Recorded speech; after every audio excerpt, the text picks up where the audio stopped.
In high-tempo maneuvers, every mechanized infantry unit functions as a continuous stream of coordinate data, sensor feeds, and mission updates.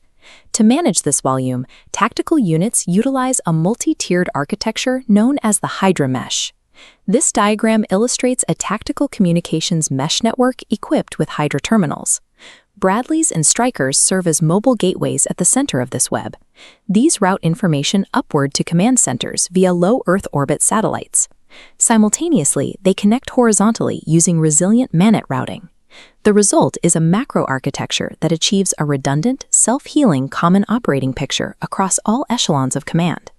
Underneath that macro-level web of satellites and armored vehicles sits the individual edge node, the dismounted infantry soldier. Ground units access the macro network through a 5G backhaul tether linked directly to a vehicle. The operator functions as an integrated sensor node, streaming situational data up to command. The tether also provides real-time targeting data, enabling them to act as precision effectors. In a baseline operational state, operators report a solid 5G, sending data now, confirming the two-way traffic is flowing smoothly. The precision of a ground unit's targeting and the relevance of their mission directives are physically bound to this localized link. Digital tethers, however, are strictly bound by the physics of radio frequency propagation.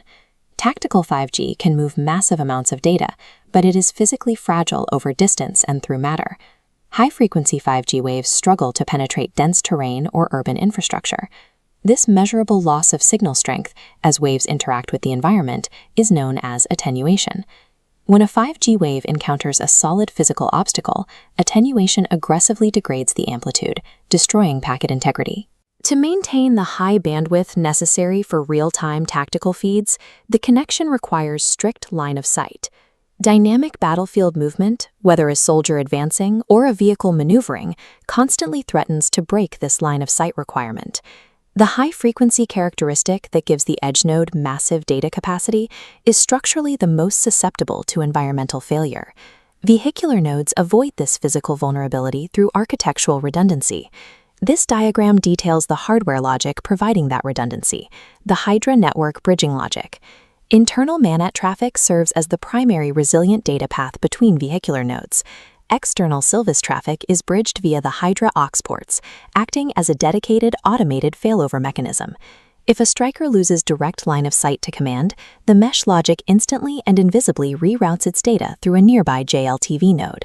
The multi-path architecture of the vehicles stands in stark contrast to the structural reality of the dismounted infantry. The infantry connection operates on a strict hub-and-spoke topology, with the vehicle acting as the singular hub. Because of this topology, the soldier has no secondary path and no automated failover protocol. The tactical network is asymmetrically fault-tolerant, favoring vehicular routing while leaving the human edge node exposed to a single point of failure.